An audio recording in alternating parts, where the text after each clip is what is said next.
You are made of stardust. Now, how's that for an introduction to a video? But let me explain. So, stars themselves are actually born out in the universe. So you've got massive clouds of hydrogen gas and they all start coming together under the force of gravity. And they come together and as they're moving together, they get faster and faster. You know, if you drop something from a height, if you watch it, it gets faster and faster and faster as it moves towards the ground. So similarly, the atoms of hydrogen get faster and faster and faster as they move together under gravity, and eventually they smash into each other, and they keep smashing into each other, and then they get, and under more and more gravity they get squashed together. And as they get squashed together, eventually they fuse, and two hydrogens fuse into helium. You know, the stuff that when you take, you're not supposed to do this, but people that do, you inhale helium and you hear your voice, all that kind of funny little squeaky voice, that helium, and it gets squashed, so the hydrogens get squashed together into helium, and that releases massive amount of energy, and in a sense the star ignites like you've just lit a match, because previously the star was invisible because it's hydrogen gas. But as the hydrogens get squashed, fused, that's what nuclear fusion is, they fuse into helium, that massive release in energy is like lighting a match, but a really big match up in space.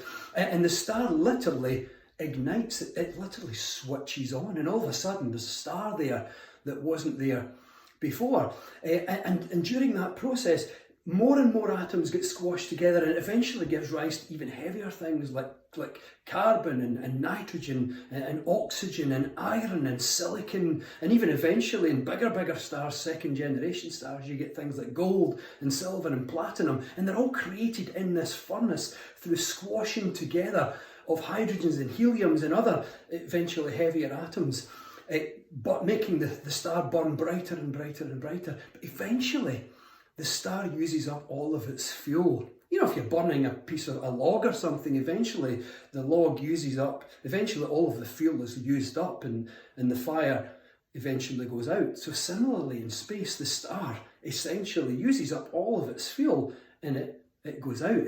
But in one last breath it goes and it literally blows up. Many stars do this, they blow up, and all the dust, all the carbons and the hydrogens and the oxygens and the nitrogens and the silicons and the iron and all get blasted out into space, and that's your stardust.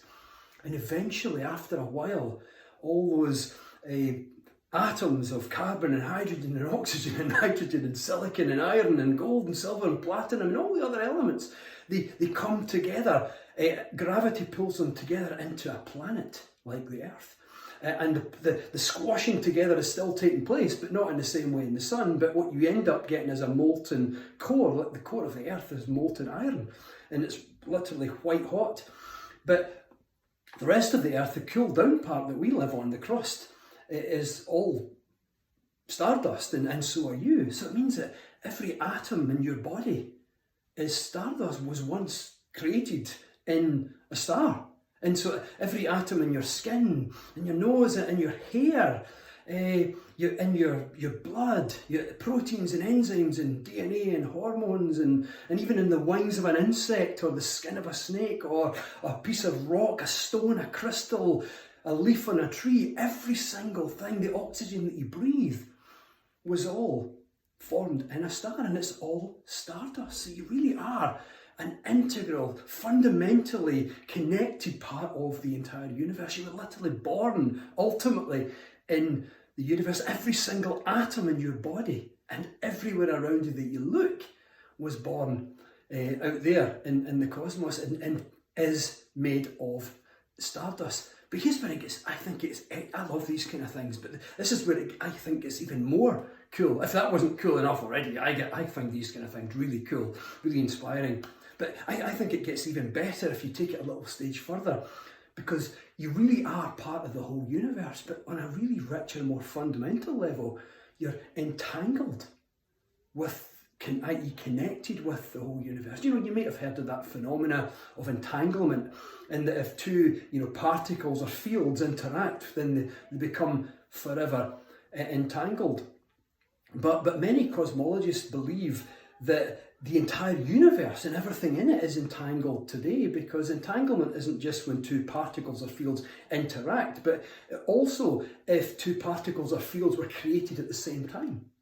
Now, the whole universe began 14 billion years ago with the Big Bang, so at that time all particles and fields were created. I mean, every atom in your body really ultimately began every particle, that makes up the atoms in your body began its life back then, 14 billion years ago. So every particle in the universe is entangled, is connected in some way, even if it doesn't look that way or feel that way, obviously. But every atom in your body, every particle in your body is connected, is entangled to a leaf on a tree, a grain of sand in a desert, to a snowdrop on a mountaintop on top of Mount Everest, but even to a fragment of moon dust on the surface of the moon, or an atom in a piece of ice on one of the rings around Saturn, or on a piece of gas in Jupiter, but also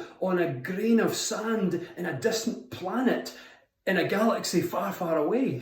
And what I mean is that you're richly entangled, correlated, connected to absolutely everything that ever has existed and ever will exist and does exist right now. So in a real sense, you cannot separate yourself from anything, from the entire universe, because in the deepest, most fundamental way, physical ways, you really are connected with the whole universe. So if you ever feel alone or not connected, even just remember that you not only are you made of stardust, and so is everyone and everything else, but you really are intimately, in the deepest possible way, connected with the entire universe. Anyway, just a light thought for the day, ponder it over your dinner or a cup of coffee or something. I always like to throw some light ideas out there. So anyway, this is the kind of stuff I think about. So there you go. Have a good day wherever you are. Stay safe and be kind.